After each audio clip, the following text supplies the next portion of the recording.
BrainMender podcast is for general informational purposes only and does not constitute the practice of medicine, nursing, or other professional healthcare services, including the giving of medical advice, and no doctor-patient relationship is formed.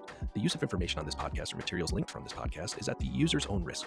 The content of this podcast is not intended to be a substitute for professional medical advice, diagnosis, or treatment. It is strongly recommended that all users of this podcast should not disregard or delay in obtaining professional medical consultation for any medical condition they may have. Listeners should seek the assistance of their personal healthcare professionals before making any decisions about their medical care or treatment. Thank you for listening to BrainMender.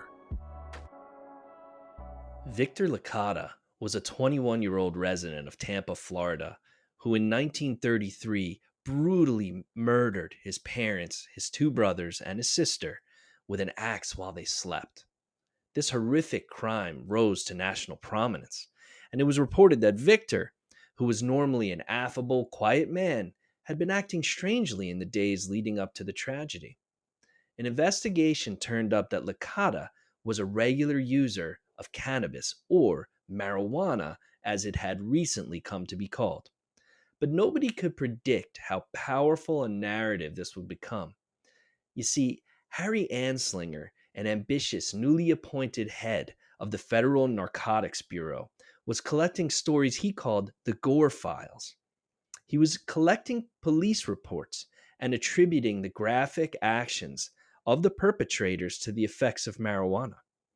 Never mind that years later, 198 out of 200 of these reports were proven to be falsely attributed to the effects of cannabis.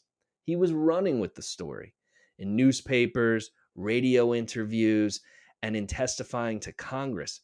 Licata's story became the centerpiece of Anslinger's efforts to ban cannabis.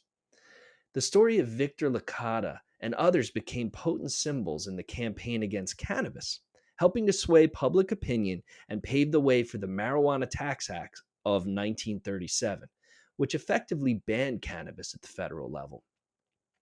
So how did marijuana, or cannabis as it had been known for thousands of years, go from a venerated medicinal plant with many uses for thousands of years of human civilization to a banned pariah that could get you 5 months in prison simply for possession? I'm Dr. Shawn Masia, and let's get into it on this episode of BrainMender.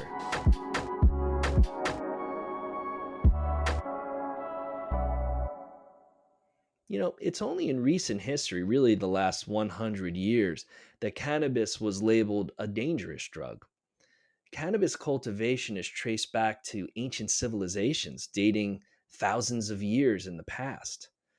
There was cannabis material found dating back to 8000 BCE in the Oki Islands near Japan. And archaeological evidence dates cannabis use and cultivation back to 4000 BCE in China. It was cultivated for fiber textiles, for ropes, and seeds were used for food source. And then there was mention of its medicinal use in the Chinese pharmacopoeia, the Shennang Ban Cao Jing, in the 1st century CE. But written evidence goes back even further.